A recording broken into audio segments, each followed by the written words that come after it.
TV நேயர்களுக்கு வணக்கம். இன்றைய திரை விமர்சன நிகழ்ச்சியில நம்ம பார்க்க போற திரைப்படம் தணல். ரவீந்திரா இயக்கத்தில் நடிகர் அதர்வா, அஸ்வின், லாவண்யா திரிபாதி, போஸ் வெங்கட், அழகம் பெருமாள் உள்ளிட்ட பலர் நடித்திருக்கிறாங்க. இந்த படத்தோட கதை என்னன்னா, ஒரு கும்பல் சிட்டி ஃபுல்லா இருக்கிற பேங்க்ல இருக்க பணத்தெல்லாம் கொள்ளையடிக்கிற முயற்சியில ஈடுபடுது.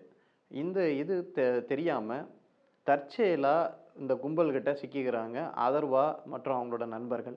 இதுக்கப்புறம் இந்த கும்பல் செய்ற சதி திட்டத்த அவங்க முறியடிச்சாங்களா? இல்லையான்றது தான் இந்த படத்தோட முழு கதையாவே இருக்கு. இந்த படத்தோட கதை எப்படி நகரும்னா, நடிகர் அதர்வா ஒரு டியூட்டில புதுசா ஜாயின் பண்ற ஒரு கான்ஸ்டபிளா இருக்காரு. அதுபோல அவரு மாரி ஒரு 4, 5 நண்பர்கள் கிட்டத்தட்ட ஒரு 6 பேர் இவரையும் சேர்த்து ஒரு 6 பேர் வந்து டியூட்டி ஜாயின் பண்றாங்க. அதுக்கப்புறம் நைட் ஃபுல்லா தான் இந்த கதை ஃபுல்லா பெரும்பாலும் ட்ராவல் ஆவுது. அதாவது ஒரு நாள் இரவுல என்ன நடக்கு அப்படின்ற மாரி தான் இந்த கதைய வந்து கொண்டு போயிருக்கிறாங்க. நடுவுல நடுவுல ஸ்டார்ட்டிங் ஃபுல்லா கொஞ்சம் கொஞ்சம் காமெடி சீன்ஸ், ஷாராவோட காமெடி சீன்ஸ் நெறைய இடத்துல ஒர்க் அவுட் ஆயிருக்கு. அப்படியே காமெடி ட்ராக்ல அந்த கதை அப்படியே மெதுவா நகர்ந்தாலும், போக போக கொஞ்சம் விறுவிறுப்பு ஏறிட்டே இருக்கு. அப்புறம் படம் முழுக்க அது அந்த விறுவிறுப்போட என்கேஜிங்கா கொண்டு போகுது. செகண்ட் ஹாஃப்லயும் அந்த விறுவிறுப்பு இருக்கு. ஆனா, அந்த ஃபிளாஷ்பேக் சீக்வென்ஸ் கொஞ்சம் லென்த்தா இருக்கனால, படத்துல அது ஒரு லேகாவே பார்க்கப்படுது. அ இதுல மெயினா அ அதர்வாவுக்கு ஈக்குவலா அஸ்வினோட கதாபாத்திரம். அவர் ஒரு வில்லன் கதாபாத்திரம்னாலும், நல்ல ஒரு வலுவான ஒரு கதாபாத்திரமா அவருக்கு வந்து டிசைன் பண்ணியிருக்கு. இது ஒரு கம்பேக் மூவியாவே அவர பார்க்கணும். ஏன்னா, நெறைய படங்கள்ல ஒரு சாஃப்ட் ரோலா பண்ணியிருந்தாலும், இந்த படத்துல ஒரு அதிரடியாக ஒரு ஒரு சைலன்ட் ஒரு மாரி வித்தியாசமான ஒரு வில்லன் கதாபாத்திரம் அவருக்கு வந்து கொடுக்கப்பட்டிருக்கிறது. அத வந்து அவர் கச்சிதமாவே இது பண்ணியிருக்காய்ங்க. படத்தோட இன்னொரு ப்ளஸ் என்னன்னா, ஆர்ட் ஒர்க்.